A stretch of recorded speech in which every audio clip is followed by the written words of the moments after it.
Hello and welcome to another episode of Spirit Plant Medicine here on Conscious Living Network, Conscious Living TV, and even Conscious Living Radio.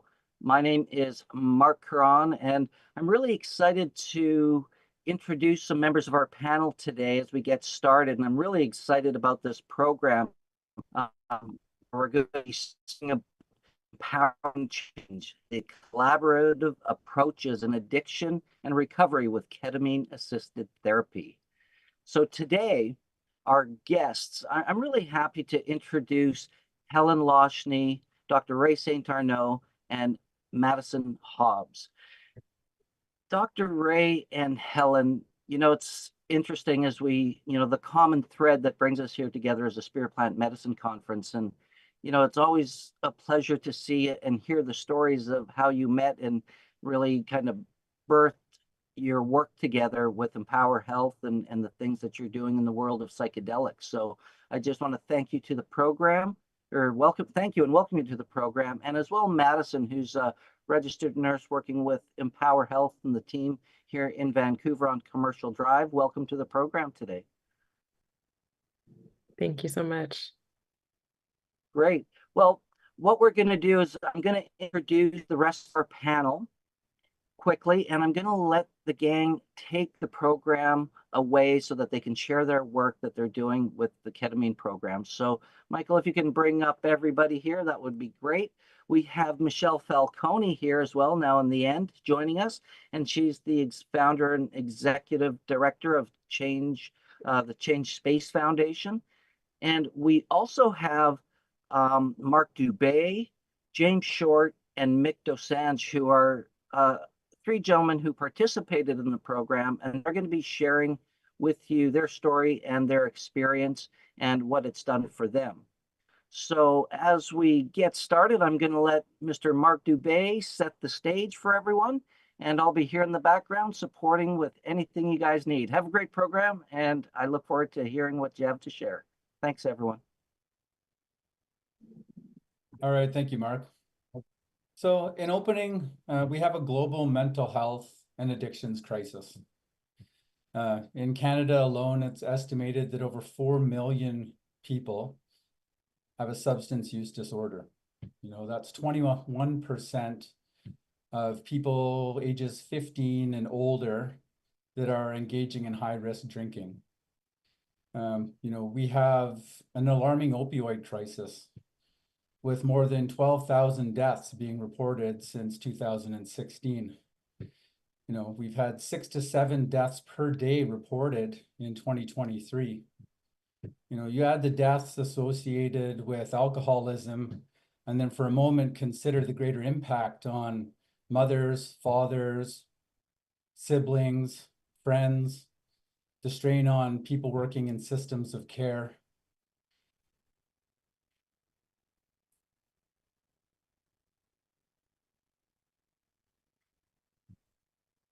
There are also studies indicating that 50% of people with substance use disorder also are affected by mental health disorders, such as anxiety and depression.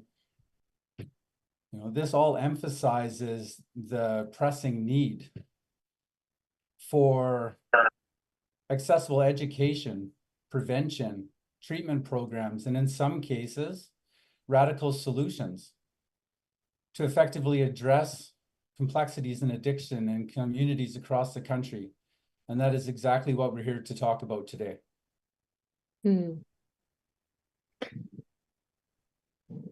Yeah, thank you, Marc. So yeah, it's just firstly to say it's just been so inspiring to be a part of this process and to embark on this collaboration. And yeah, thank you so much, Marc, for sharing. We know it comes from, direct experience, personal experience that you've had, and also your work supporting Together We Can. And so just, yeah, so, looking forward to being able to share about this alongside you all. So the three organizations that we have here together have come together, formed a collaborative effort, and have launched a program called the Integrated Recovery Program. And what that program is a holistic program designed to comprehensively support men recovering from health, which is a wellness center that is on Commercial Drive in East Vancouver, providing integrated care services. Was initially founded as a clinic in 2014, so has been around for 10 years, really refining and providing progressive and transformative healthcare services. And now has embarked on a partnership with Together We Can Addiction Recovery Education Society and Change Space Foundation to provide this program, which really recognizes that substance use often stems from the deeper issues, including anxiety, depression, PTSD, which really kind of underlie our overall well-being. And, it's no wonder that people don't know where to turn, that they, reach out and end up, heading down a path that, has them really needing support. It's well known at this point that one of the core issues that we're facing in healthcare and mental health care and addiction care is that there are a lot of silos and disconnections between organizations and between services. And that's what this program represents is, the initiating of a repair of that. It's what, we collectively really see as needed is to repair those disconnects in the way that we communicate, in the way that we, on a person-to-person level and also organization to organization to really provide holistic, effective care. And so again, it's been really inspiring to be a part of this process. So I'm going to hand it back over to Marc just to say a little bit more about Together We Can Addiction Recovery and Education Society and the amazing work that they are doing there as an organization, which really laid the foundation as to why a pilot program, like this was so successful. So back to you, Marc. Thanks, Madison. Mm-hmm. So Together We Can is Canada's largest leading not-for-profit treatment and recovery society. We have 360 beds in total. 160 of those beds are primary care, spread out across 7 specialized treatment programs. We really work hard to be inclusive and create safe, supported spaces for everyone. The other 200 beds are sober living. So when people finish the 60 or 90-day residential program, they can transition to a safe, supported, sober living environment where they can continue to build on the foundations they get in treatment to continue working through different modalities of healing, building relationships, not only with the people around them and communities, but with self. Together We Can was predominantly a 12-step based program many years ago, but as we've evolved and as we've looked further into trying to support those that need the help, we now offers, CBT, DBT, wellness, there's spirituality, a variety of different modalities and services. Our hope is to touch on as many modalities as possible. Everybody learns it differently, and we're hoping that something lands, that a seed is planted, and we can help them grow from that place. I would say we roughly have 1,000 clients come through TWC every year. Together We Can is more heavily staffed with people that have lived experience than other centers I'm aware of. That for me on my own journey added great benefit. I was learning from people who had walked the path before me, who were living lives free from the use, something that I had been able to accomplish. And it has opened pathways of meeting people like the very special people that are on the panel with me today. and the amazing team from Empower Health and Michelle from Change Space. And I'd just like to share that I'm extremely grateful to be here this evening. Thank you, Mark. Yeah, and I just want to also say how honored I am to have been a part of this collaboration, and just how excited I am moving forward for what we're creating together. So my name is Michelle Falcone, and I am the founder and executive director of Change Space Foundation. We are a new nonprofit, been just over a year now. It's been a really exciting year getting started. And our mission, really, we're on a mission to create lasting change.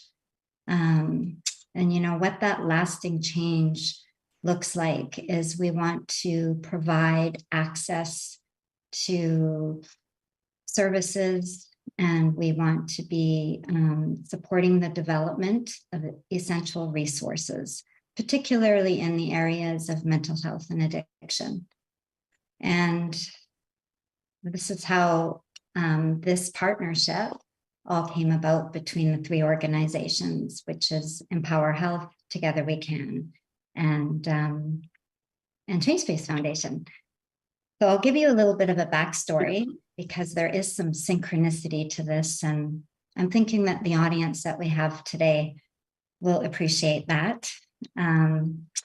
So during COVID, I was really overwhelmed with my coaching practice. I'm an integrated life coach, and what I recognized was that my clients, the needs of my clients drastically changed.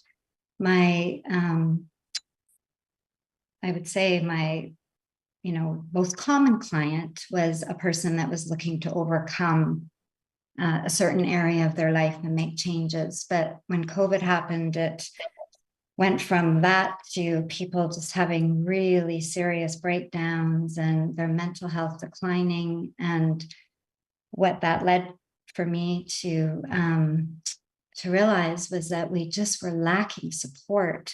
There was just no support for people. And it really got me curious and on a mission, on my own mission, to really figure out why this was and where there were, proper services and just what that looked like. So that was where my inspiration came from to start Change Space Foundation. And I went, on a mission. I felt like I was an investigator trying to find the resources so that I could help people get the support that they needed. And I was at a conference, and I just happened to see Dr. Ray speaking, and was completely blown away by her passion and commitment to healthcare, and just really wanting people to receive the help and the support that they needed. So it was one of those moments that I got to know that woman. And so after the panel, I went and introduced myself. Next thing I know, we're meeting for lunch, and I'm sharing the vision of Change Space. And she's like, oh, yeah. We can work together. We've got great programs, great ideas. And then Dr. Ray made the introduction with myself and for Change Space Foundation to Together We Can. And then from there, we just, we had many meetings, actually. It was very collaborative, just identifying the needs, the needs of the clients and what was really working. And I have to just say, Together We Can has done an incredible job of building community. I don't know that I've seen a community with so much love and support and acceptance. It's really beautiful. So it was taking what they've already built, which was amazing, and just looking at where in their programs, they could enhance the programs for the healing of their clients. So Empower Health, they're just such dedicated therapists, doctors, nurses, and they, the three of us together collaborated and developed this incredible program. So it's just been such an honor, which is the Integrated Recovery Program. Yeah. Great. Thank you, Michelle. It has indeed been an honor to really collaborate with you, and together we can in this process. And it really feels like, in a way, a closing of a circle. Since we founded Empower Health in 2014, and as Madison mentioned, we initially, when Ray and I got together, we really saw the need for an integrated approach. I'm not too familiar with this term, but it does provide a bit of a context in complementary and alternative health. And just seeing that there were integrated models, but too often there was still just kind of a siloing of care for people who were wanting to avail themselves of this type of care. And so we found the vision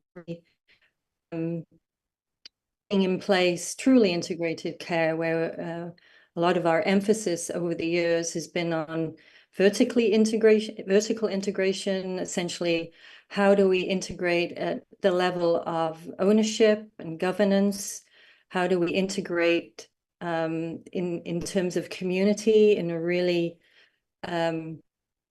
really kind of being based and supporting the needs of the particular community that we're in, and at the practice and at the leadership level. And if any of you have been following, the psychedelic discourse over the years, you will know that integration is a really big watchword in the psychedelic field, just in terms of how do we integrate these transformational processes so that they continue to reap fruits in our lives overall, not just in our healing process, but in terms of our families, in terms of community regeneration, which we're really passionate about.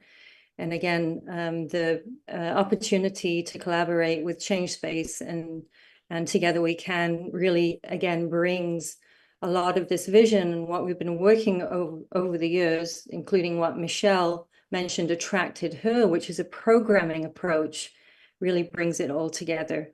We have 30 practitioners and staff and contractors on our team.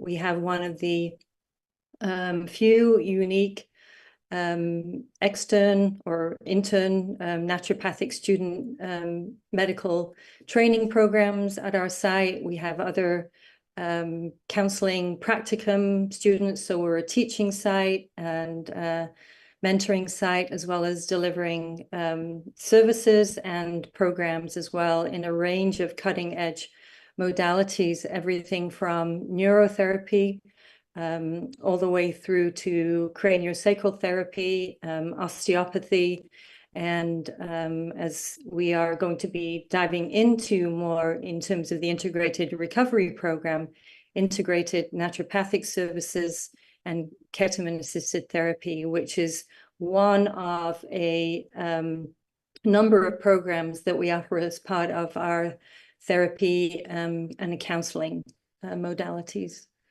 So I will hand it over to Madison to actually bring more of that together as she describes how the integrated recovery program came to be developed and was offered.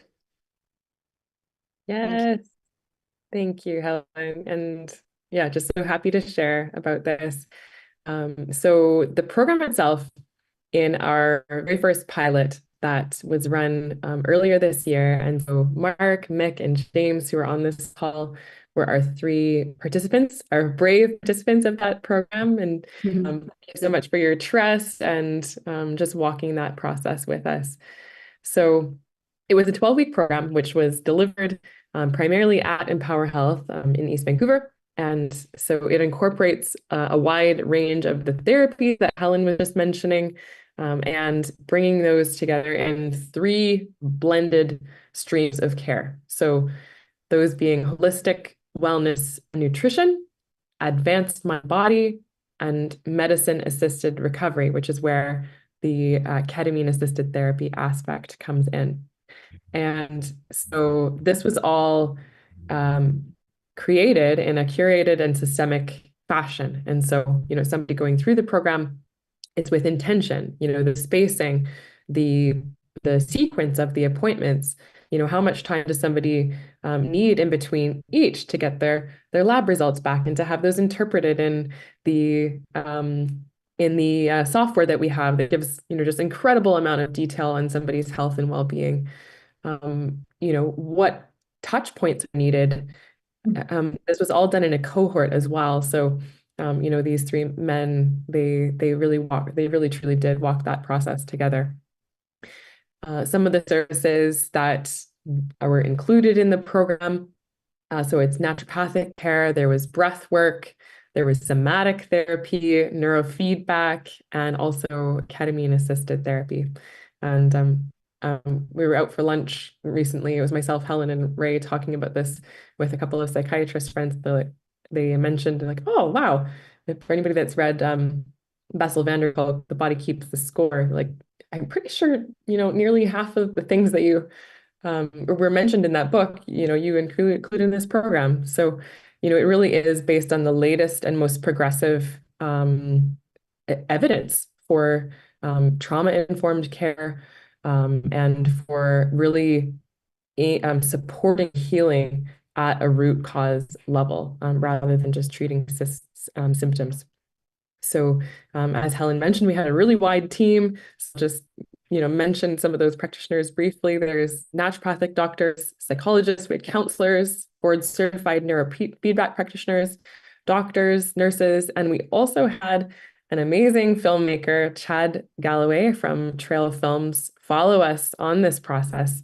And so he captured some really amazing footage of the ketamine-assisted therapy sessions, and also, just the overall process. And he's graciously shared a piece of more raw film with us tonight that we can show towards the end of our evening.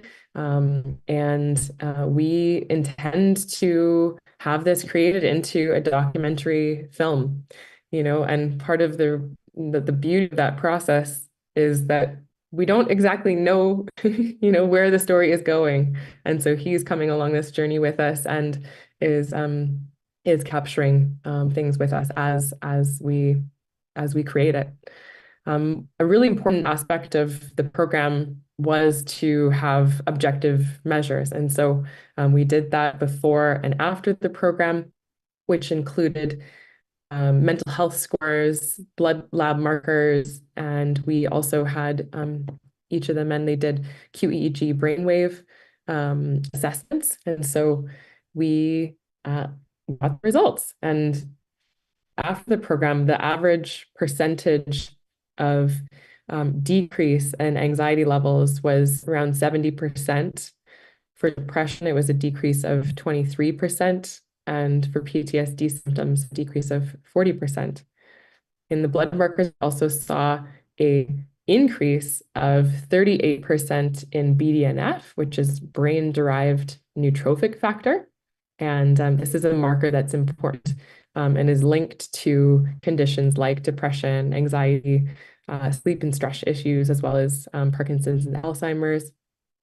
And lastly, we saw an increase of 12% in alpha brainwaves, which are the brainwaves particularly associated with a sense of calmness and relaxation. And most importantly, what we also, captured was before and after interviews. And so it's how did that subjectively, how did that translate into the participants, experience, into their quality of life, and what it is that they're really walking away with. And some of the things that they reported, which they're going to be sharing their personal experiences later, but just to mention briefly that there was an overall increase in health and well-being, which included reduction in the need for certain medications, as well as improvements in sleep quality and just overall mental health. As well, important to mention that, we have a pilot participant size of 3. And so, we recognize that this is our first, go through this. We really do intend, and that's, part of why we're sharing about this, is that we want to expand and grow this. And we really see this as having a possibility to make a significant impact on mental health and overall healthcare. So these men were identified to go through this process because they have a high level of resilience, and to offer something like this to people who are more fresh in their recovery process, there's certainly going to need to be more support in the form of regular check-ins and aftercare that would be as a follow-ups following a more intensive kind of healing and transformation process like this. So I will now hand it over to Dr. Ray St. Arnaud to speak a little bit about kind of like why ketamine-assisted therapy, the integrated approach to a program like this, and sharing a little bit of her knowledge that went into the development of something like this. Thank you. Hi there.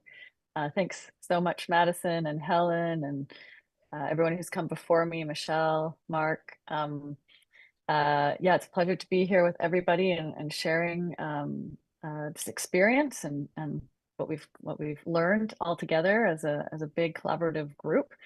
I'm here to speak a little bit on the integrated health aspect of the program, because one of the core foundational philosophies of the program and of Empower Health and the journey that we've been on has been the fact that mind-body medicine, the body and the mind, are not two separate things. And I know that there are many people that and organizations that are awake to this and really taking this to heart.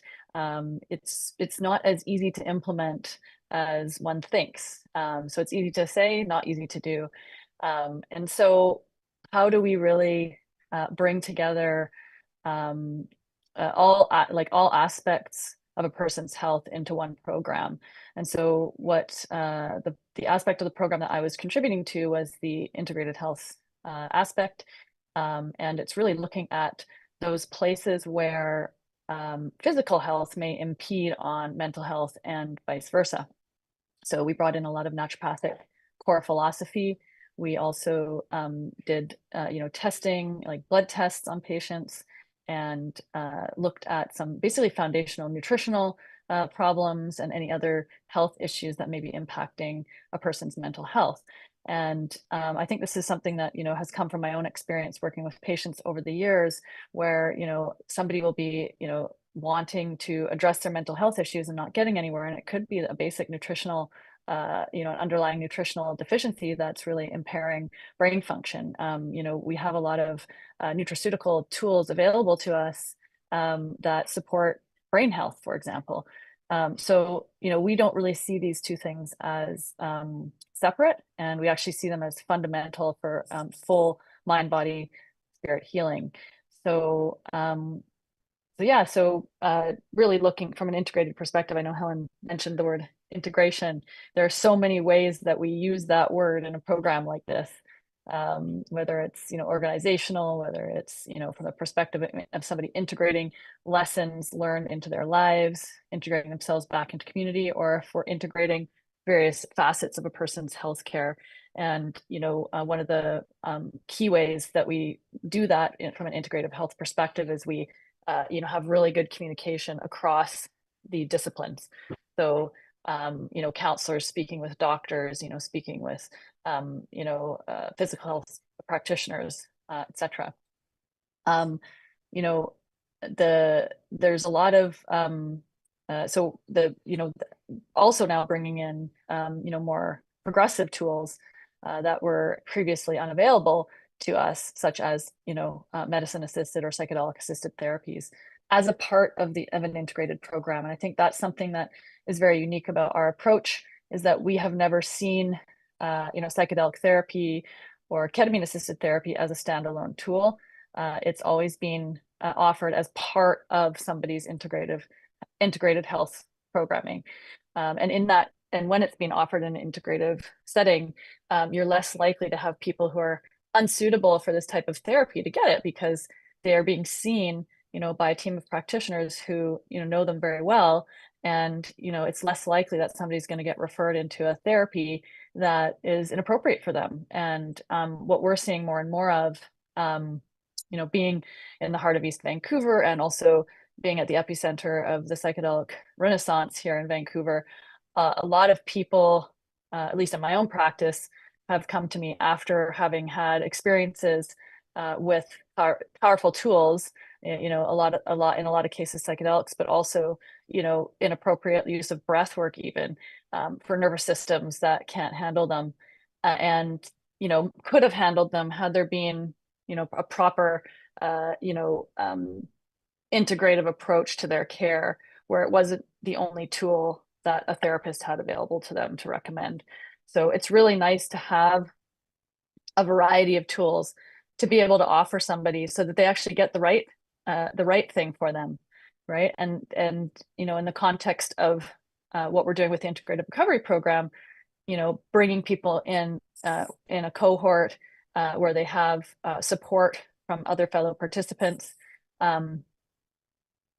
There's a safety net as well for those people going through the program. So there's a lot of safety checks and balances, a lot of different assessments, as Madison mentioned, being done, and again, from that integrative health perspective, assessments being done to make sure that even somebody's physical health is actually okay to go through some of these treatments. So, yeah, it's been really amazing to watch and to be a witness to and be a support to people coming through this program and getting the feedback that, hey, I didn't realize, that this could be related to that, or this, physical health condition could be related to this mental health condition.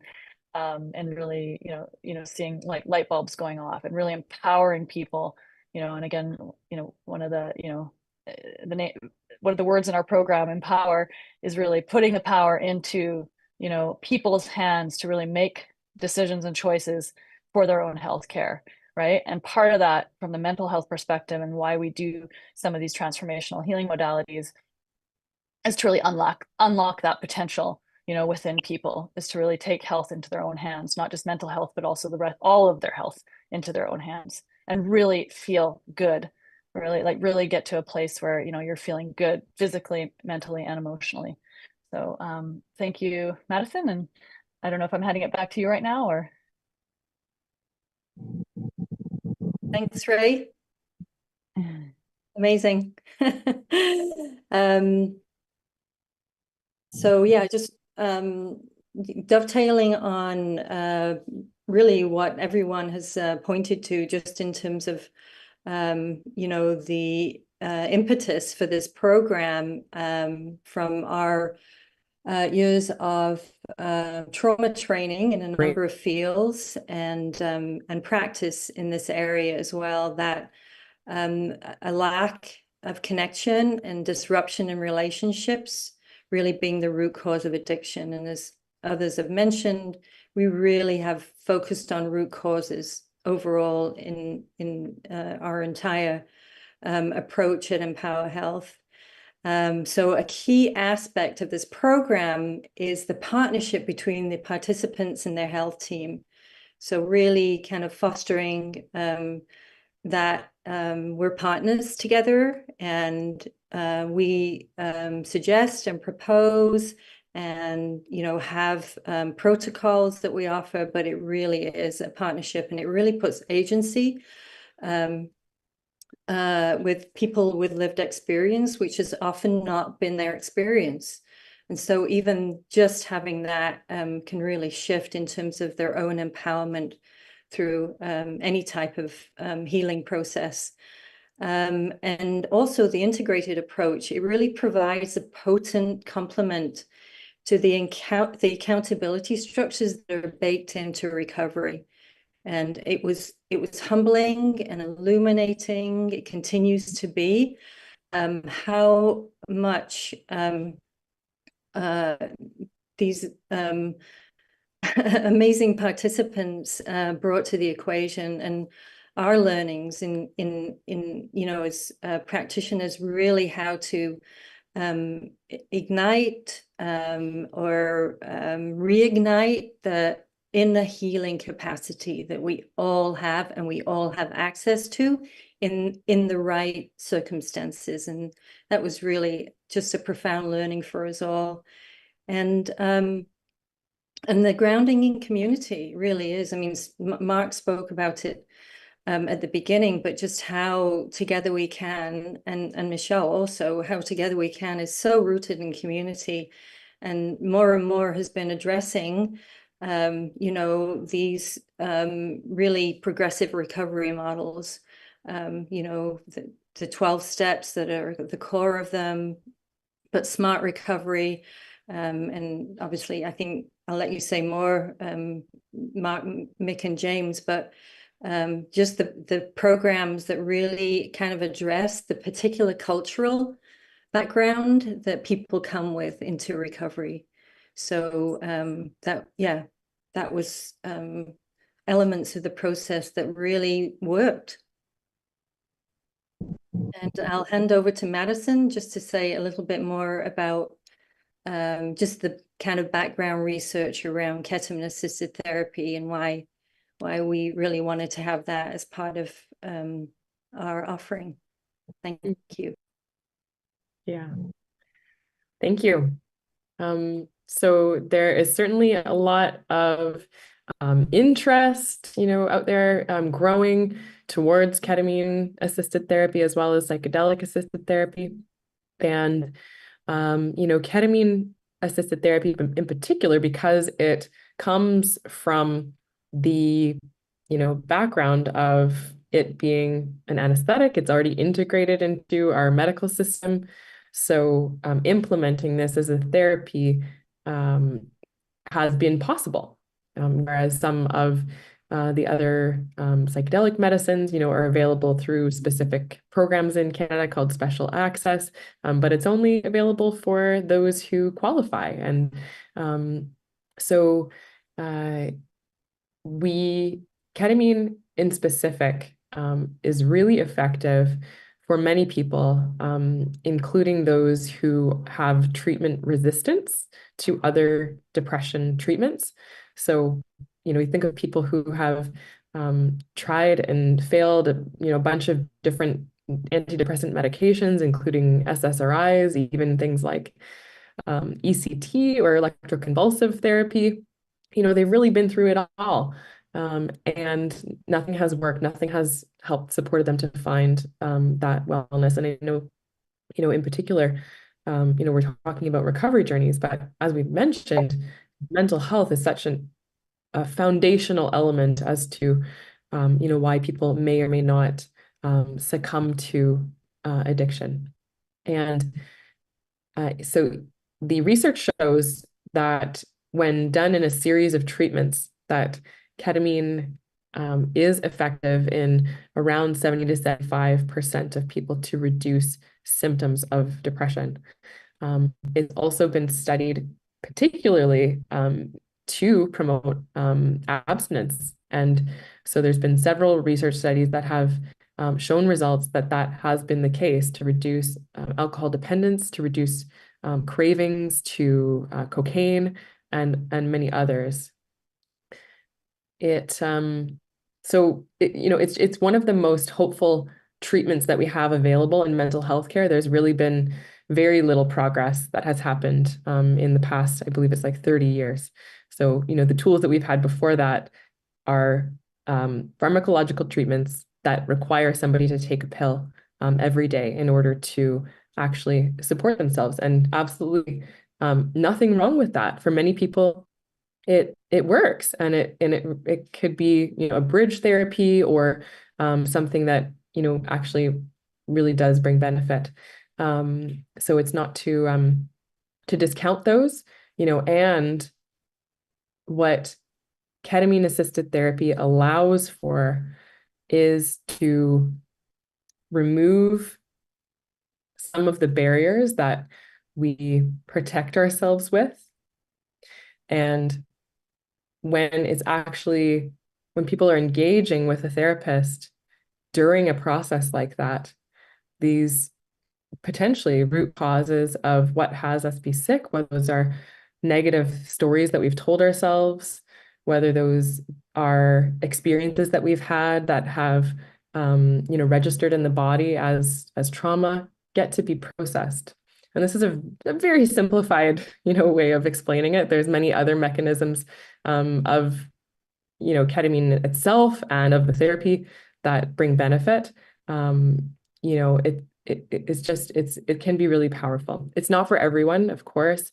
And that's something that we're going to be very thoughtful about as we move forward in this program. And especially because we are treating, supporting people with substance use disorder with another substance, which, there is still a significant amount of stigma and conversations to be had in this space, and to really ensure that the steps that we're taking are slow, thoughtful, and at the same time, we don't have a lot of time to just wait sitting around while people are dying and suffering and families are broken apart, when we know that we have tools that work. So that's our commitment, is to really engage in this dialogue and to be thoughtful, and to be thoughtful,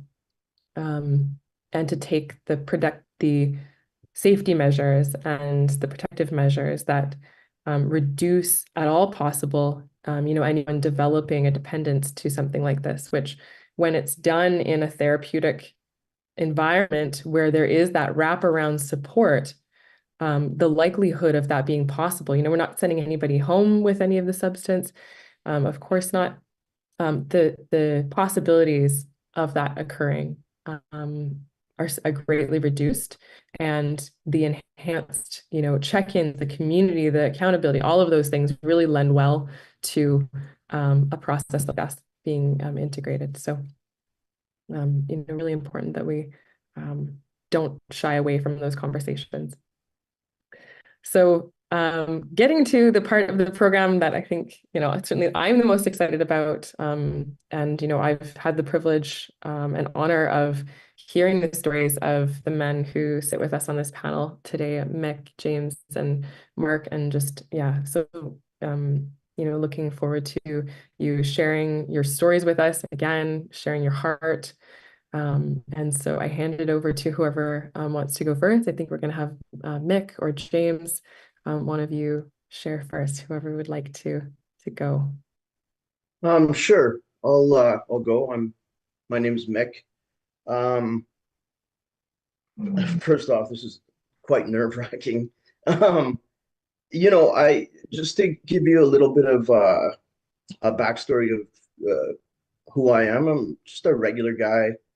Born and raised here in the Lower Mainland in Vancouver, and I'm a first generation Indian of Indian descent. I dealt with quite a fair bit of I guess trauma growing up in my formative years. Yeah, from as early as I can remember, didn't really feel safe at home. And I guess over time, I just, the literature says that when a child is abused, they don't stop loving their abuser, they stop loving themselves. And I can definitely relate to that. And so I had this, from as early as I can remember, this sense of loneliness, just this void, this missing piece. A lot of anxiety, always anxiety, sometimes panic attacks. I would go into deep depressions. And so when I got into my teens, eventually I connected with a group of friends, and our whole sense of belonging and connection revolved around drugs and alcohol. And so, yeah, I fell in love with substances very quickly. It progressed slowly at the beginning, but inevitably I progressed. I went from booze eventually to marijuana, and then inevitably I got to the harder substances. I ultimately I became an IV heroin user, and I just didn't feel like there was any way out. And in 2006, uh, my family attempted to help me, and I think I was at the end of my rope. A few suicide attempts, and I got checked into a treatment center, and I started to see that there was another way. I started to see that there was a camaraderie, a sense of community, people that were connecting and actually wanting to stay sober and actually wanting to help one another. And it just blew me away. And so I bought into recovery really quickly. And I think just everything that recovery offered at the time. I'm talking about like the 12-step program. I was more 12-step, extremely heavily 12-step based. I August 5th, 2006 was my initial sober date. And I did all the things. I got a home group. I was going to the first several years, I was going to a meeting every night. I got into program-oriented meetings, a meeting called the Big Book Study. Eventually started to facilitate one. And, I was really hard-nosed about abstinence and how important it was. And I think part of that was because I had a lot of fear. I didn't want to go back to what my life looked like prior to sobering up. And so I was really vigilant with my recovery. And at about 10 and a half years in, I found myself still, you know, battling at times what I like to call um, the friction of life, the friction of, whatever was going on inside me, the friction of being alive. And I put all my eggs in the 12-step model basket, and which it's a wonderful sense of community. There's so much empowerment in it. Personally, for me, the trauma that I had and the depression and the anxiety, I needed outside help. And so after conventional methods allowed me to have, over a decade of sobriety, I inevitably ended up relapsing. And it was, I relapsed hard, and it was dark, and a lot more suffering had to happen. And, there was attempts to sober up. I went back to treatment. So I would sober up for a little while and then relapse, back to treatment, sober up for a little while, relapse. And then finally, almost 2 years ago, I went back to treatment. I really connected with, people that really matter to me, people like Mark and James. And I never wanted it more than I wanted it then, but I also knew that I needed outside help. And, things like trauma therapy, somatic therapy, lots of breath workshops, psychedelics if necessary. And it's unfortunate that the stigma, I was one of the people that would look at it and, wag my finger. The stigma around using pharmacology or plant medicine to help with anxiety, depression, trauma, all of that kind of stuff. But I was just grateful to connect with people that had more of an open mind. And so, long story short, I just want to bring myself into this program.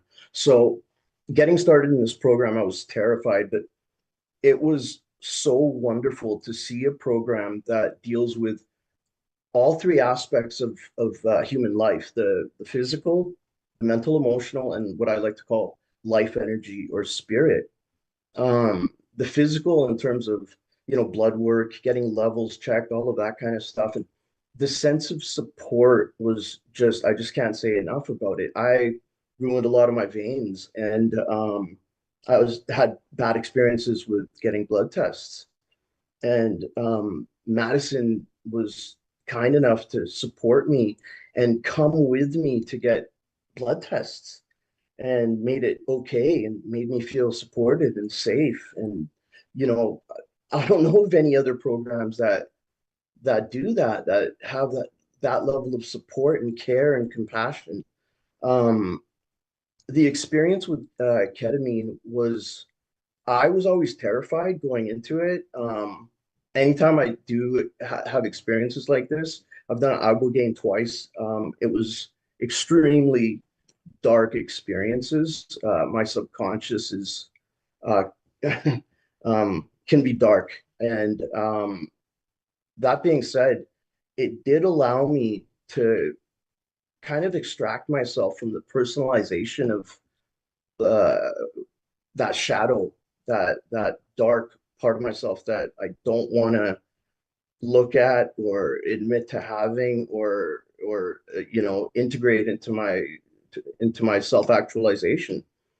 And so one of the most important things in those experiences was the amount of support. This was in a holistic environment, and I was terrified at times, but the support from the wonderful women in from Empower, and the support from my brothers, Mark and James. I can't say enough about how important that holistic, supportive, nurturing environment is. And if that is what the environment is, I don't look at it as anything but, like, there, as Madison was saying, it's just impossible for it to become something that could lead to a trigger or be problematic. It's not even perceived that way. It's perceived as something, a journey, um, looking at possibilities, and working through uh, pain and suffering rather than over it or under it or around it, the way I did for so many years with substances. And so, yeah, this is the first program, this integrated program that I've seen that covers all three aspects of the human condition, and I'm just so grateful. And there is longevity to the effects of ketamine. I am able to be less anxiety overall. Lots of anxiety today, but generally less anxiety. Not really getting into low moods or depression. I'm able to look at things less subjectively and more objectively. And yeah, I just can't say enough about this program. I'm just really grateful, and I'm grateful to be here today. Yeah. Thank you so much, Mick. Yeah, just I know it takes bravery to share your story on a forum like this, and I know that people are going to be already are and going to be impacted by that. So thank you so much. Yeah. Thank you. Let's have James, if you want to share with us about your experience. I've got a cat joining me here. Thank Sure. you. Hi, everyone. I'm James, and I will tell a little bit about my background and my story. I guess I'll start off with how I see it all unfolding, and that's from an early childhood experience in growing up in an alcoholic home where my father was an abusive alcoholic, and I was exposed to a lot of trauma. Like, I had things happen in my household that, you know, I would always have a sense of fear or anxiety inside of me that was overbearing. I would bring that fear and anxiety with me to school, and I couldn't concentrate at school, and I certainly, wasn't able to really make any friends. I always felt kind of like the black sheep, the person that didn't fit in, and I I grew up like that for a lot of years. And getting into my high school years, things started to change a little bit for me. I was able to at least make some friends, and I get involved in sports, and I managed to stay away from drugs and alcohol because I hated it. I didn't want anything to do with it because of my childhood, and I seen what it did to my father and what it did to my family. And so I was, one of these guys at school that were made fun of because, I don't drink, and I don't use any type of drugs. I just focus on, myself. And I got involved in a relationship with my high school sweetheart, and her name was Andrea. And it come time for graduation, and she was going to university in Ontario, and I got a scholarship for a local university for football. And anyhow, she decided that a long-term relationship wasn't going to work for us, and we broke up. I was just absolutely devastated. I was just so emotionally crippled from that experience, and I was at such a low point in my life. And all my friends are like, "Man, you got to come out. You need to get over this, and like come have a couple drinks, and like trust me, that'll all go away." And I was I forgot about the promise that I made to myself to, not drink or use drugs, and I decided to say yes. And I took that drink, and they were absolutely right.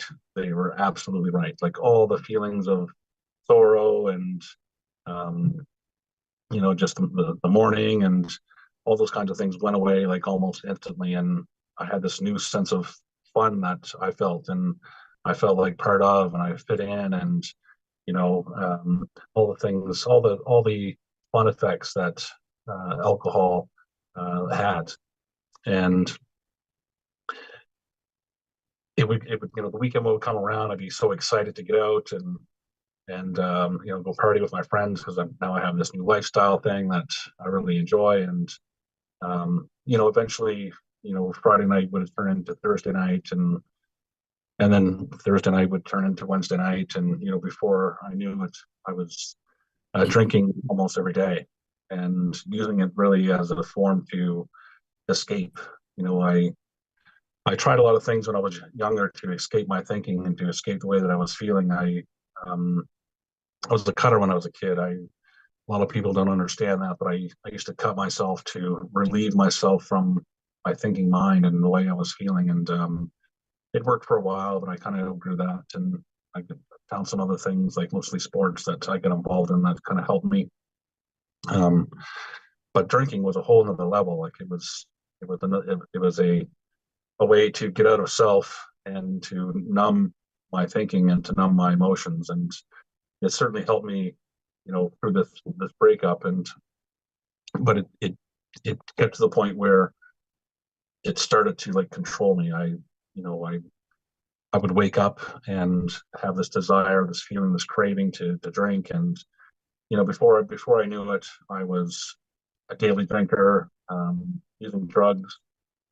This is now into my early 20s, and it got to a point where I had to do something. Like I had children when I was young, and I had these children around me that are looking up at me, and it's just that the sense of love and responsibility that I had.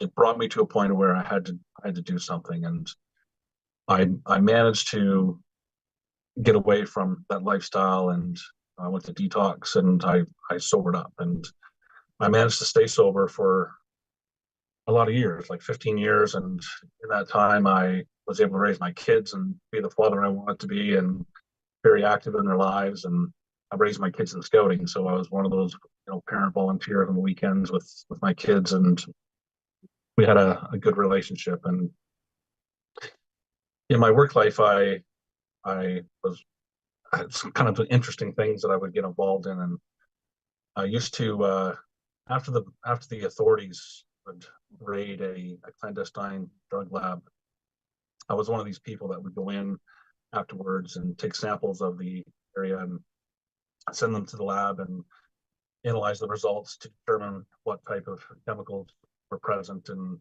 build design a remediation process to bring this building back to a state where it can be reoccupied. And I got pretty good at it, and I developed a remediation protocols of the province of Alberta and worked here directly in Surrey with the city of Surrey to develop a remediation protocol. And so I knew what I was doing in that area. And unfortunately for me, I ended up going to a job site in Richmond, where I walked in and I found a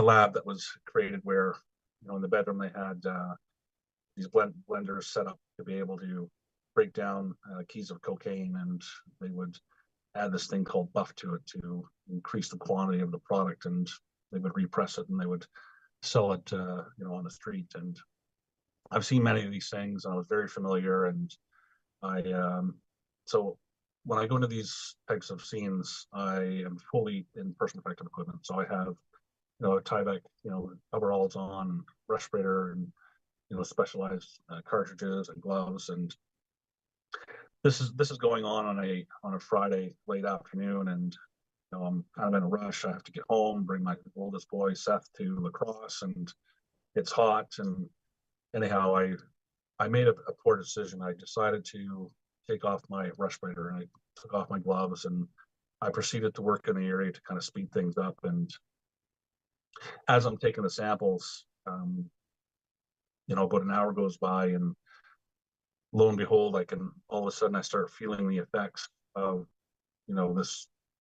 this drug that, almost took me out in my early 20s. And I knew exactly what it was. And, I was high, I was high on cocaine. And it wasn't like, oh my God, like what just happened? I'm high. It was actually, a completely different reaction. It was, oh my God, I'm high. This is great.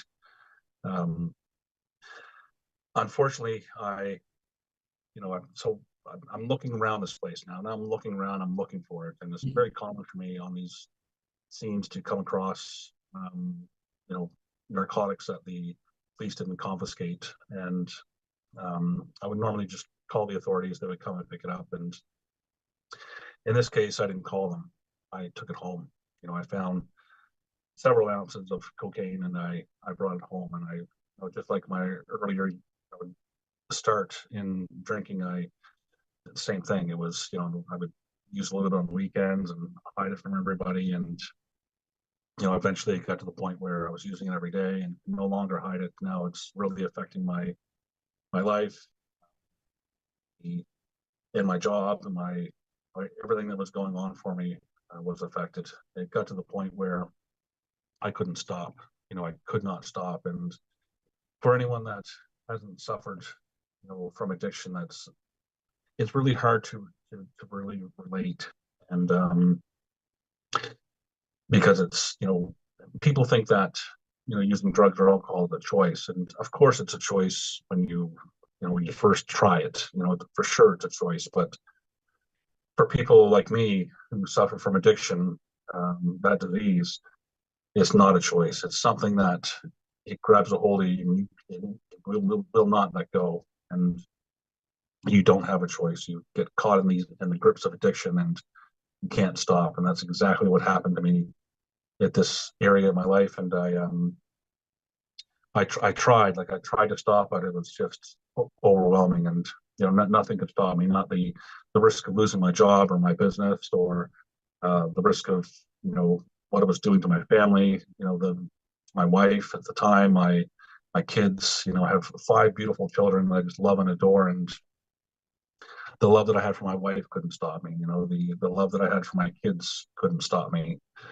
My youngest daughter at the time, Jamie, she was 8 years old and still daddy's little girl. I'd get home from work, she would bolt out the door, jump on me. She was so excited to see me. And the love I had for my little girl couldn't stop me.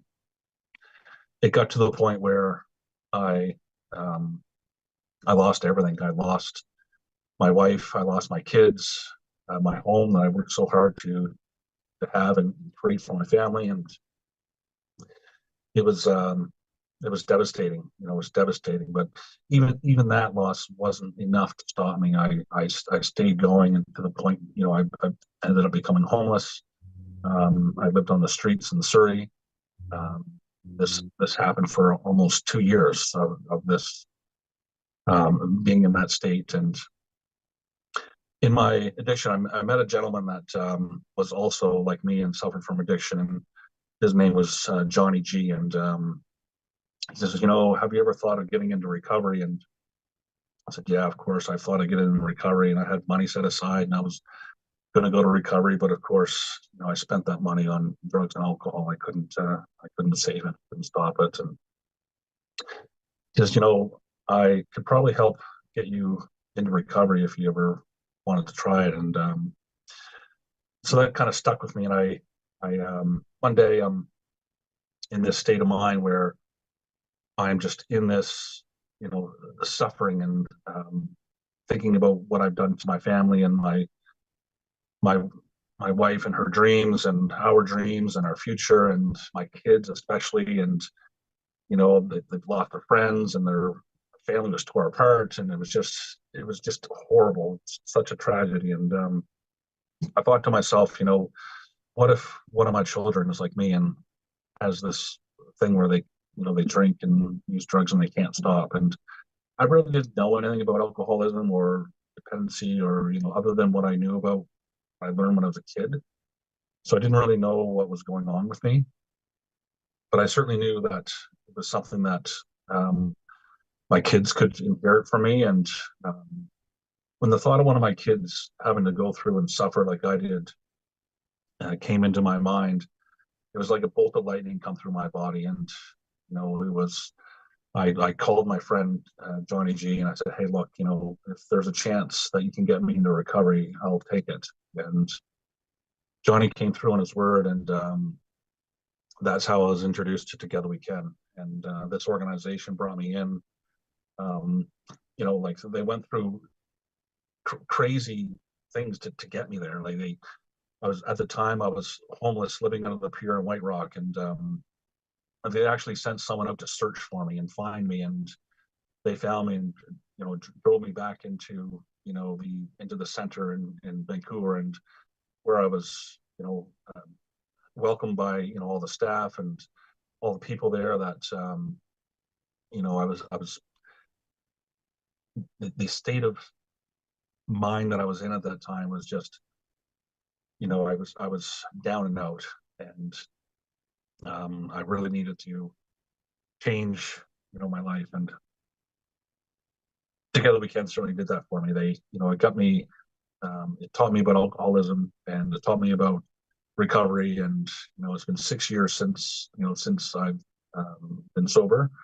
And but what was going on is I still had this trauma inside of me that I was dealing with, and it was affecting my quality of life. And you know, I'd be in the middle of a conversation with somebody, and I'd have a flashback of a trauma scene, and I would just go blank, and you know, I just want to run and, you know, get away, because I just couldn't handle that thought. And when I had the experience with the integrated recovery program, not only did, you know, I get the benefits from the, you know, the naturopathic process, the neurofeedback, and you know, the one-on-one counseling, and the breath work was amazing. And but the ketamine really did it for me. It was profound. I mean, the gift of recovery, being free from addiction, I compare it to that gift, because what it did for me is it gave me the gift of closure. I'm not sure how it happened, but it happened. Like, I no longer have this relationship with my trauma that I used to have. Just absolutely, what an amazing gift. Like, today, I live without that trauma. I live without the trauma response. It just evolved my recovery to a state that just, I'm just so thankful. I'm so thankful to Michelle, who, you know, kind of had this idea and kind of put it all together. And Dr. Ray and Helen and Madison, like everyone's just been so fantastic. And my brothers, like, oh my God, like we've always had a good bond, but this certainly has brought us together much closer. And I'm just so happy, so grateful, and I appreciate being on here today. Thank you.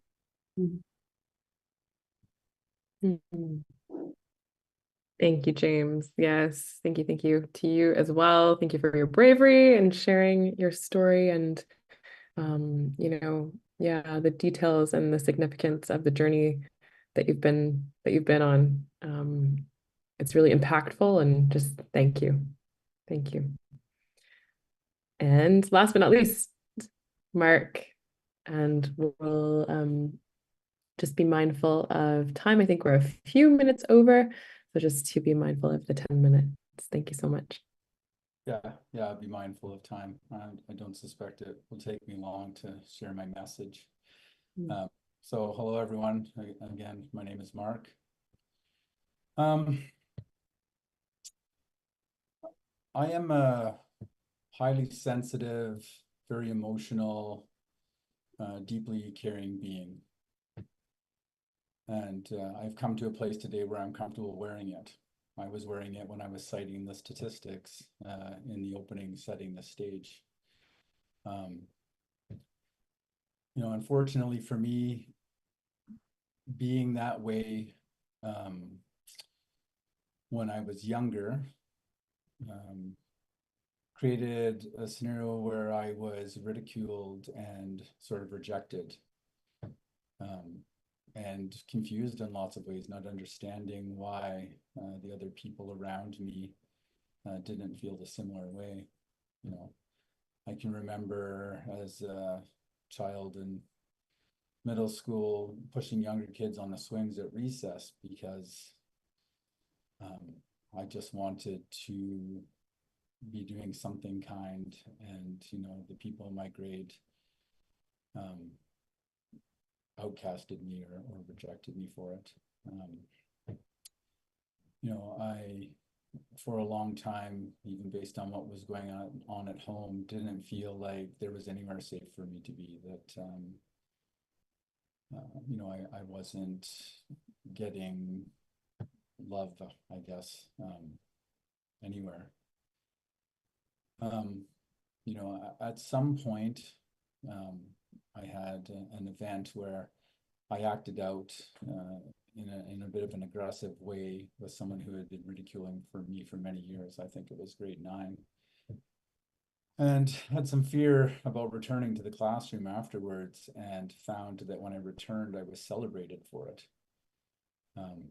That was the first time that I felt celebrated, and that led to sort of being accepted and finding a place in community. And so, from that point on, I slowly started to continue to act out in ways that weren't authentic to me. They, were separate from my values, from my beliefs, from how I truly felt. But I had been so desperate for a community and so desperate for belonging that I just continued to act in those ways.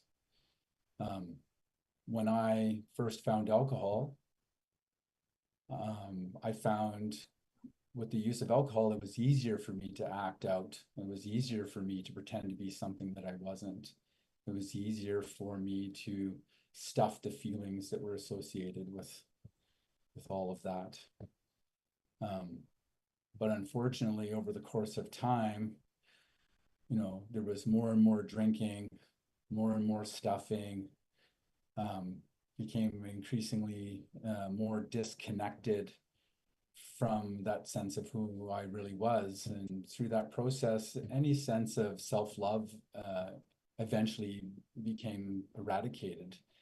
I began to hate myself, and I didn't really know why. I had community, I had people, I was working in trades and in rough environments, and I was respected, and I would lead crews with fear, but I led crews, and I was called in to help with difficult situations, and all along just like had this overwhelming discomfort, this knot that would build in my stomach, and I would need more and more. All led to power cocaine use, led to what I would suggest as severe crack cocaine use. You know, I reached at many points, I thought, if I bought a dog, something would be better. If I bought a house, something would be better. If I had kids, something would be better. And, you know, I would suggest that some of those things were short-term solutions. There was some sort of shift. There was some part of me that maybe came to the forefront or to the surface that was authentic, that sort of carried me for a short period of time. You know, I spent many trips to the doctors. I tried, you know, 7 different antidepressants, always searching for why I felt the way I felt, why the depression, why I hated myself, why I was always uncomfortable and unsettled. You know, after, you know, trying 7 different medications of that nature, I received a bipolar diagnosis and active addiction. I was put on antipsychotics. You know, when I relapsed after that point, they thought my bipolar was destabilizing. You know, they put me on 600 milligrams of Seroquel a day. They put me on clonazepam, Ativan. I mean, the list is long. And it just further and further and further removed my any sense of self, you know, to the point that when I luckily landed on the steps of Together We Can in 2014, was just an empty, hollow shell. I had been in and out of treatment facilities, psych wards, hospitals, a short prison stay over the course of 10 years. And it just continued to get worse and worse. You know, the binges I would need to go on to hit the reset went from 1 day to 3 days to 7 days. You know, no food, no sleep, no water, consuming, you know, toxic substances. You know, essentially when I got on the bus from Kamloops in 2014, everyone that knew me at that point, everyone that loved me, everyone that cared of me, was pretty sure that I was getting on that bus to come to Vancouver to die. And after 7-10 years of being in and out of recovery centers, I didn't believe that that wasn't the case either. But something was different when I got here. This was the first recovery center that was staffed with peer support, the way it is. Even just the gentleman that picked me up at the bus station had this energy about him that was different. I was just like, he didn't look at me a certain way. He looked at me with this openness, with this like understanding. He was happy to see me. It was confusing. You know, I came to the center and met the executive director and was received in the same way. You know, and then I found myself in a garage with 12 other men sharing, you know, stories and about things they had done that were similar to what I had done. And some of the guilt and the shame started to dissipate. I started to interact with group facilitators like Mick, who were living lives that were different from what I had been living. And I was like, it gave me this opportunity to have some hope, I guess. And, you know, here I sit 10 years later, and I didn't come to Vancouver to die. You know, I put my trust in people and followed their suggestions. I came to a place of understanding that doing things Marc's way continued to lead me to the same place. And so for many years, you know, I was part of 12-step community. I took suggestions. I gave back to the community. I had positions. I volunteered. I committed my life to the service of Together We Can, the men in it, and to recovery. But there always was still a piece of me that struggled. You know, I had an opportunity to start to reconnect with an authentic version of myself, to show it to the world, to show it to those around me, and to be accepted and celebrated for it. But there were always these small pieces in the background of like, you know, self-love that needed cultivation, and I didn't really understand it. I still found myself uncomfortable in situations. I still had some struggles, and my first experience with an altered state was breath work. It was the first time at 43 that I had an experience where all of my insecurities faded into the background. And I had an idea or even a seed of like what loving myself without the stories, the pain, the history would look like. And, that has started a journey for me. And that was at the beginning of COVID, a journey of exploring. And, it's no longer pain and suffering for me that is the precipice for change. It's curiosity. And that curiosity has led to other opportunities. And then I find myself with this opportunity with Empower Health to participate in this integrated recovery program. And I mean, I entered that space. I was working with the naturopathic doctor. In some of those sessions, there were 2 practicum students, not dissimilar to the rest of the team. They were just these beautiful, amazing, understanding, caring, compassionate people. Their energy was so beautiful. I shared things in those appointments that I've never shared with a family doctor. I felt so safe and so supported through the process. I learned things in the brain mapping that I didn't know, like some triggers for potential brain injury. I've been hit in the head lots of times, had no idea that that could potentially be a thing. Some discussion around ADHDs has led me to exploring some other areas of healing. And then the ketamine therapy, and like I will try to keep brief. It's hard for me to articulate, but I have since my mid-30s been affected 3 or 4 times a month by a traumatic event. I would have a trigger when my entire body would seize up, and I sort of just got to a point where I had accepted that that would be a part of my life. Since I did the ketamine therapy, I have not had that experience since. I also have been able to continue to cultivate self-love in a way that I didn't know was possible. I even 5 years into recovery, when things got challenging, wasn't going to a place of relapse, but I was going to a place of death. I still had some suicidal ideation. I still, when things were hard, potentially wanted to die or wanted things to end. I wanted things to be quiet. And something about that process, the entire process potentially, in the ketamine with the integrated recovery program, has given me a new perspective on life. And now I want to be here for as long as I possibly can, to learn as much as I can, to support as long as I can, to show up in the world in an authentic way. I am so very grateful for the opportunity that has been given to me and for my brothers and for the team, and look forward to moving this to larger communities as quickly as we can.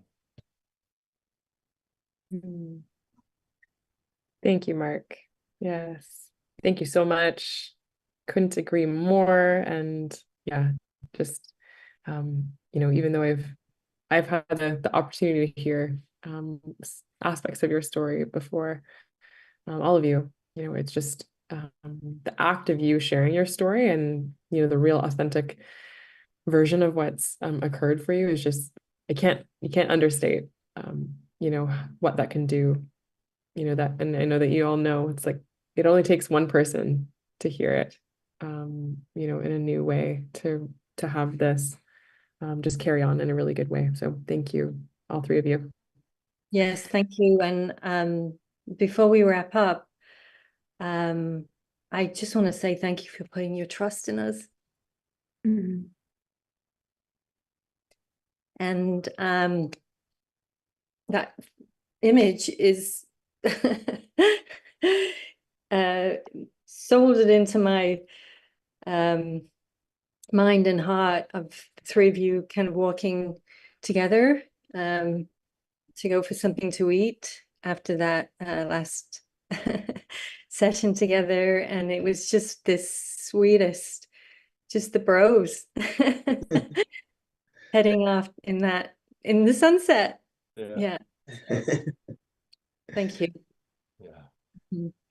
Thank you.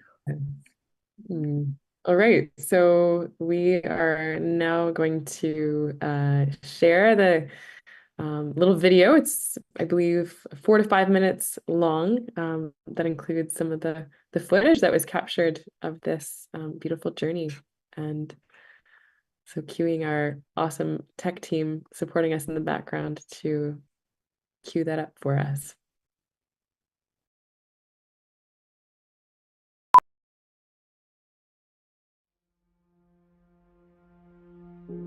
I was in a constant state of in and out of recovery and active addiction. You know, I felt like there was a dark cloud following me everywhere I went.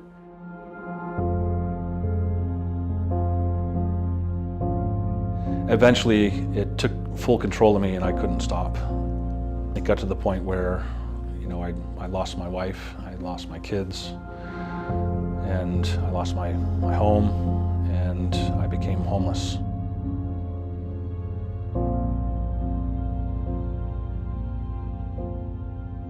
You know, I got to this place where I just had felt that my life was over, that it had taken everything good away from me, everything good about me away, and I just wanted it to end.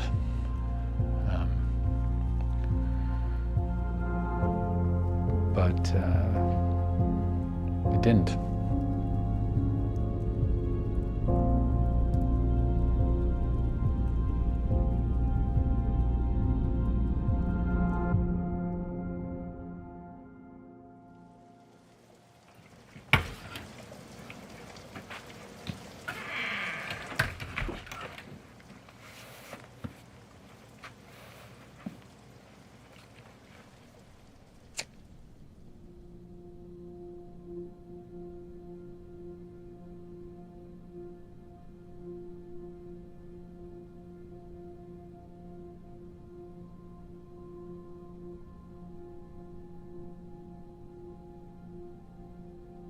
Welcome everyone. We're really honored to support you all in this process. Has anyone done any breath work before? Mark, yeah. A little bit, yeah, okay. It's a process that has been used in wisdom traditions for thousands of years. Basically invites energy that's angry, that's rageful. When we release it in this type of safe, strong container, we're able to channel it. It means that we don't turn it on ourselves, which becomes depression, or turn it on others. The point is that you're supported and safe to be able to feel them and work through them. So we'll move towards the mats. You can get underneath the blankets as well. The temperature is going to drop in your body. Today is the beginning of a journey. I'm hoping it allows me to peel some more layers away and look deep down within to figure out why I operate the way I operate. When you got the technique, you're just picking up the pace a little bit. I'm hoping to be able to learn more about dealing with trauma and addiction. That interests me. Like I'm interested in finding ways to be able to help me help others. My understanding is, you know, they'll be doing some testing on our physiological health. They're going to be doing some work around brain mapping. And then we're going to be having some experiences with the use of ketamine to expose things that we need to work on, or have some clarity, or have deeper understanding.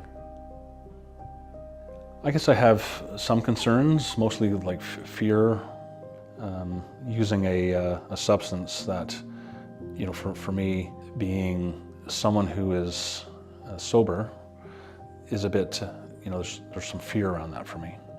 I deal with the disease of addiction. I fully understand that because of that, I'm addicted to things that I haven't even tried yet, because addiction is not about the substance, it's something within me. I think it's an amazing opportunity, cutting edge opportunity. If we can find other ways of helping people heal and access those deeper places, you know, recovery doesn't necessarily mean abstinence. Recovery is making positive changes in your life, right? And so if we can help people make positive changes that alters their trajectory, yeah, amazing.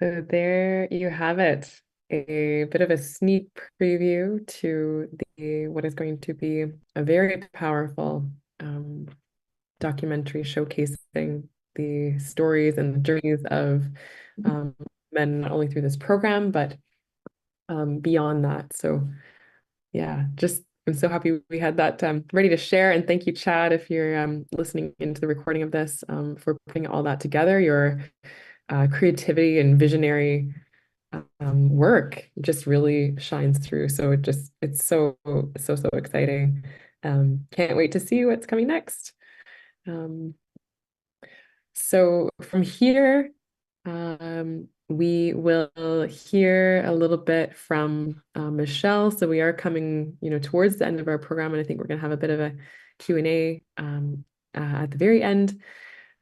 So Michelle, as we've introduced her, is the executive director of Change Space Foundation, and I just really want to take a moment to acknowledge the contribution of Michelle through Change Space to get the program launched. It really would not have been possible without you, and their Change Space is really serving a purpose. Really, it's such a key organization in this collaboration, because the ability for organizations who are actually delivering the services, the health and wellness services, to go out and create the connections and to create the ecosystem that ultimately supports the transformation of something so big like this, of our healthcare system, of the ways that we operate, just isn't possible. We're just engaging with people, we're providing services. And so there isn't that often that time or that ability to really step away and focus on that. And so just what Michelle and Change Space are doing is a really visionary aspect of all of this. And so we're going to hear from her on some next steps and where you can find out more if you want to contribute to something like this. Thank you, Madison. Yeah, and I'd like to say that, as the founder of Change Space and having this vision of us coming together and working as a team, I can see that we're building bridges and we're creating just great possibility for change in healthcare and for many people to have access to programs like this. So, all I can say is that I'm honored, just honored to be a part of this. Yeah. And I'm speaking for myself and Change Space. We really believe in this. And we really believe that this program is going to have huge impact just in many ways. So because of that, we are, as I said, on a mission, and a serious mission, to raise funds. That's a big part of Change Space's role, is being the connector between the programs and the organizations, and doing fundraising and actually building relationships between businesses that can support and sponsor the non-for-profits and programs like this as well. So what we have coming up in the near future, in the spring of 2025, is the Empower Change Together Gala that we're super excited about. At the gala, we're going to be honoring 4 honorees for their humanitarian work. The first person that we are honoring is Guy Felicella, who is a hero here in Vancouver. I actually think there was a day named after him now. And he's just done great work. He is a recovering addict himself, huge advocate for recovery. And he's, just doing great work all over Canada, speaking, teaching. He's just, like I said, doing amazing work. So we're going to be acknowledging him, as well as Matthew Knowles, who is our board chair. He's an icon in the music industry. He's Beyonce's father, and he is dedicated to changing healthcare and making sure that people are getting the support that they need. Also, Biff Naked, who is a Canadian artist and also a humanitarian, always giving back and helping. We're going to be honoring her for her great work. And Benoit Antone, who is the president of UBC, he's also going to be receiving an award for his great work and efforts. He's an advocate for recovery, really supportive around mental health and addiction. So the night's going to be a big celebration, acknowledging these 4 people, and of course, raising funds for the integrated recovery program. So everyone's invited to that. We are also, I'm not sure, did the link get shared for that, of where you're able to? Yeah, I put the link for the gala in the chat, so it's there for anybody that wants to buy tickets or find out more information. That is there, and it's April 12th, 2025. Great, thank you, Madison. Yes, and so we're also working together with UBC in forming a partnership to do some educational forums around mental health and addiction. So with those as well, we will be definitely doing live events where we'll be inviting people to come. And again, we're just asking for as much support from community to get involved and really support the integrated recovery program getting out there. So that's what we have coming up in the near future. Exciting. Thank you, Michelle. And just to mention as well that Change Spaces also, if you wanted to say anything about the GoFundMe as well. Oh yes, we have this an ongoing GoFundMe campaign. It's actually called Be the Difference. It hasn't launched officially yet, but that will be happening in 2025 as well. So the Be the Difference campaign, the vision around that is with Biff Naked and Guy Felicella being the leading voices, which is another big part of Change Space. We want to have a strong voice. We want to really be elevating mental health and addiction and breaking the stigma, and all in support of the integrated recovery program. So that as well, the link that Madison shared, you can donate to the GoFundMe campaign as well. Fantastic. Thank you so much, Michelle. Thank you. Thank you. Yeah. So that wraps up our programming for the evening, and I think we have 13 minutes left of space here for anybody that has Q&A. So Marc, I guess I hand it over to you. If there's anything as well that is needed for us to wrap up here. Wow, is all I can say. What a great program. Thank you so much, Madison, Helen, Dr. Ray, Michelle, for the work that you're doing. And as well, James, Mark, and Mick. I really want to honor and acknowledge you gentlemen, for the courage and the strength that it takes to face your addiction and do something about it.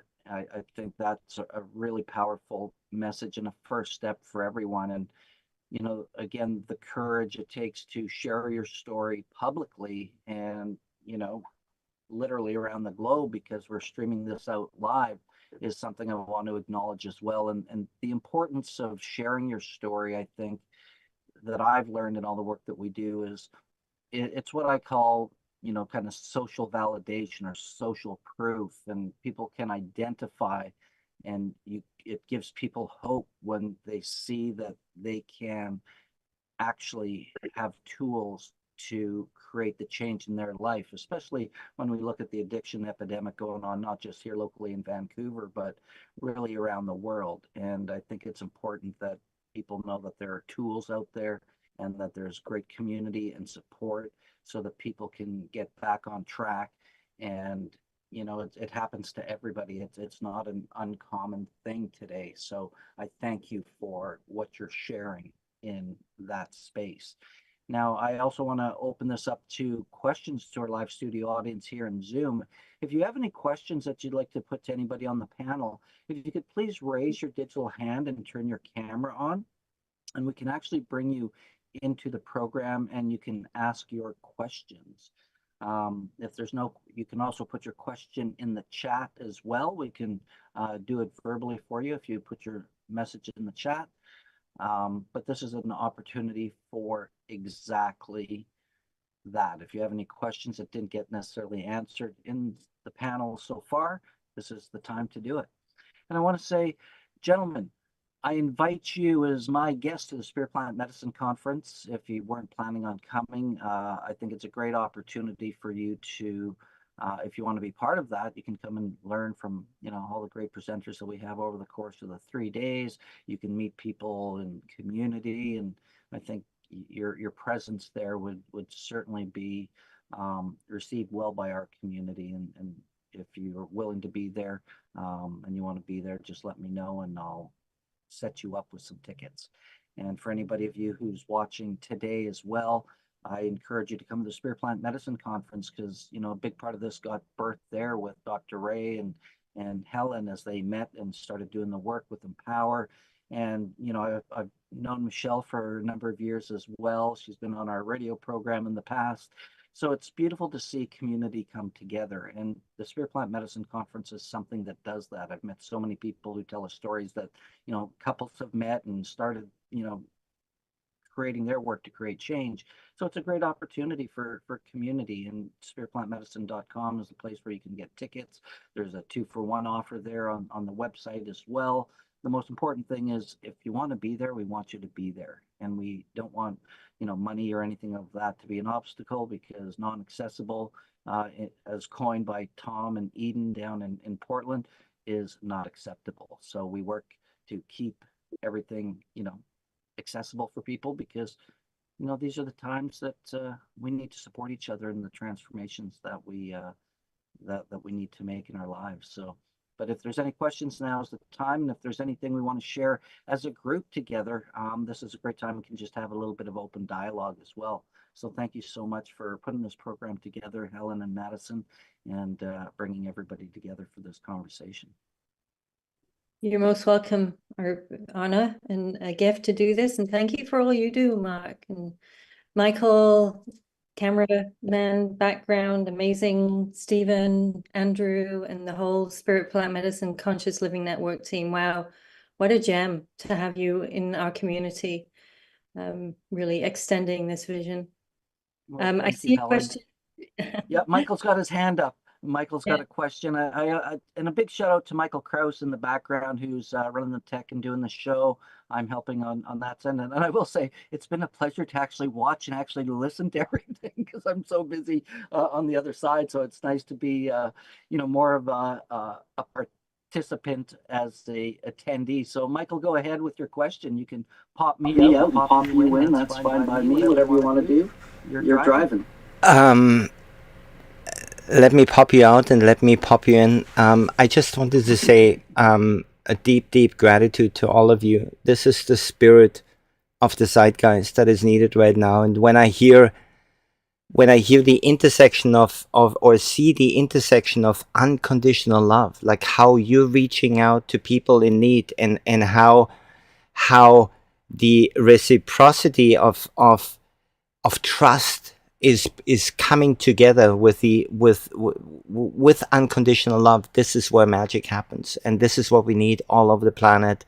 And so I just wanted to say thank you for your authenticity. I've learned so much. Thank you for showing up.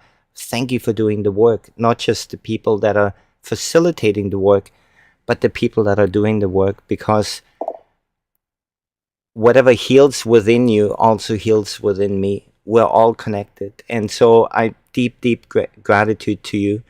I have a question for the ladies. Where do you find the strength and the source of your unconditional love? When I heard, I think it was James's story of how he had been found in White Rock, and how you had to look for him, and how you brought him into Vancouver and then into the facility.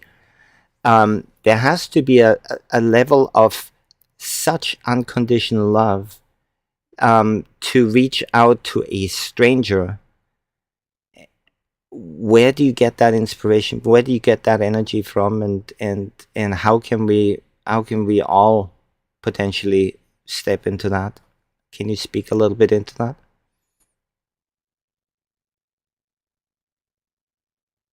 Well, the person who James was referring to, I believe, was a beautiful soul from Together We Can, and I'm hearing, the main aspect of the question, being about that unconditional love, and where do you find the source of that?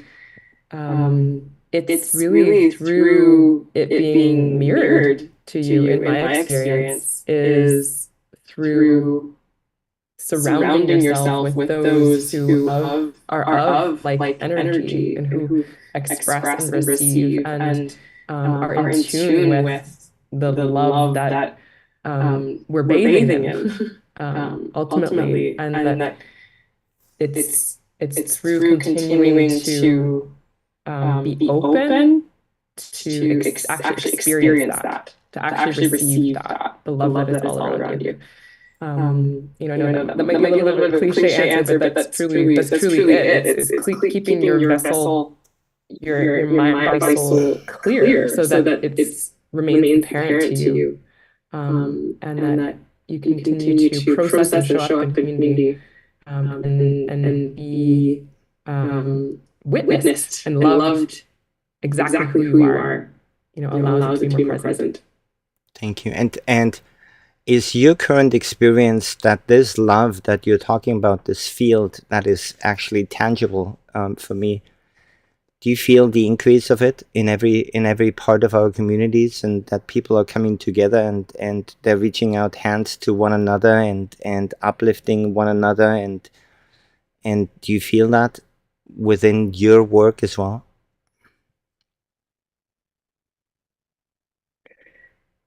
I do. Certainly. I mean, my environments that I came from prior to being a part of the Empower Health team and a team in collaboration like this, it's extremely apparent, the difference. And I think that in the last 5 years, people are waking up to the importance of being surrounding themselves and being in community with people who not necessarily are of like mind or like thinking. I mean, that's kind of a bonus. It's always lovely when you have people around you that you get along easily with, but that that there is that desire to connect, and people are waking up to that. I mean, there still is a lot of division experience, but it seems to me that there is more balance coming in. That can almost be considered an addiction in itself, isn't it? That connection, that feeling, that sensing, that love and that connection, and the warmth and the kindness and the empathy and the collaboration, without taking away from the heaviness of addiction. But that can also be an addiction in a very, very positive way, because it exponentially increases with each connection, I find. Yeah, and it was so apparent in the brotherhood that Mick and James and Marc shared. It really was. Yeah. Again, thank you, and I'll bring my brother Marc back into the picture. Well, thank you for that, Michael. It's some great insight and a great question, because it does take strength for, the ladies and the men doing the work, whether you're recovering or you're serving those in the process. So thank you for bringing that to our awareness. And before we wrap up, is there anything else anybody would like to add, and some final words or final closing? Mick, Mark, Dr. Ray, James, anybody? We have a few minutes before to wrap up in a great way. I just want to sorry. say quickly, Ada, I don't know if she's still on. She put in the chat about services, if there's services on Vancouver Island in the works. So I just provided my email address so that we can have further discussion around that. Thank you, Ada, for reaching out around that. I just wanted to take a minute to show my gratitude and appreciation to you, Mark, and to Spirit Plant Medicine for this opportunity for us to be heard, for this program to be heard. I'm forever grateful to Michelle and Change Space for having such a deep passion to help people and a compassion for others, and to empower Helen, Dr. Ray, Madison, Dr. Giselle, the practical, everyone at Empower. It's just such a safe, nurturing, supportive environment. I wish it wasn't as rare as it is. Unfortunately, this type of environment and this type of support is rare. And to my brothers, James, Mark, I love you. I'm going to be a part of you. You're going to be a part of me forever, whether you like it or not. I hope so. I just want to say, Mick, that we're changing that. The vision is for this type of care that really everyone deserves. Yes. Become the norm. Yeah. Beautiful. Anyone else have anything they want to share as we wrap up? I love all the new emojis, Zoom. I know. I just want to say thank you, Mark, and the team at the Spirit Plant Medicine. Helen and I, like a decade ago, that's where we met, and around that time is when we birthed the vision, for Empower Health, which has become, something much bigger than a single organization. It's really become, the network of people and organizations that we see, and we're, the Spirit Plant Medicine and you and all of our wider community are part of that, and it's why we're here. The amount of volunteer hours that went into the original Empower Health, I can't count them. It was truly in a community inspired vision from the start, and it's new configuration and the new people involved and the new ownership, is only, it's there to pollinate and inspire. As Michelle has said, this type of model. If we can actually prove that this model works here, we can all take this to other places, to other cities, to other countries, to really support people through their recovery journeys and beyond. Right. So, part of us getting together to do this and partnering the way we're doing this is to create an example, that we can, inspire other organizations and other places to also do. So, this is, very unique in its collaboration. And so I really want to emphasize that it's not Empower Health or any one of those organizations trying to, patent a single program to make money off of. It's a true collaboration between different types of organizations, for profit, not for profit, et cetera. So yeah, thank you so much to Mark to bring this to our wider community. Well, it's my pleasure always. And if there's nothing else, I'll wrap up just by saying and touching on something that Madison was talking about and Mick, and I think that I'm hearing echoing from everybody. And it's about, the world needs more of this. It needs more love, more caring, more compassion, more understanding. We need to move from the me to the we. And we know that within addiction and, you know, all sorts of ailments, community is the key, where we can be our authentic selves, where we can speak freely, and we have the freedom of speech in the sense that we can communicate, you know, and I think respectfully is always important with that. But to be that example, as Gandhi said, you know, be the change you want to see in the world. And it's to take the love, the caring, the compassion, and share that everywhere we go, because that's the addiction that we want to be contagious. You know, love is a great thing, and it's what we all want. And I think that that's where we need to focus on, and that's by being the example, so that that can be mirrored back, not just to us, but to others. And I think that that's the biggest, one of the biggest takeaways for me always, is how can we share that even more, because the world needs it more now than ever. So yeah. Thank you. Yes, 100%. Well, that wraps us up. We are complete. Thank you so much for a great program, everyone. Thank you, Mick. Thank you, Mark. Thank you, James, for sharing your stories. Thank you, Helen and Ray, for attending the conference 10 years ago, and here we are today. And Madison, for the great work you do, and as well, Michelle, always appreciate your work. And Michael, my brother from another mother, my partner in production, thank you so much for your support on the back end. We couldn't do this kind of production without you. So I thank you all for being here. Until next time, my name is Marc Caron of Conscious Living Network and the Spirit Plant Medicine Connection. And until next time, take care of each other. Bye. Bye. Thank you. Bye-bye. Everybody.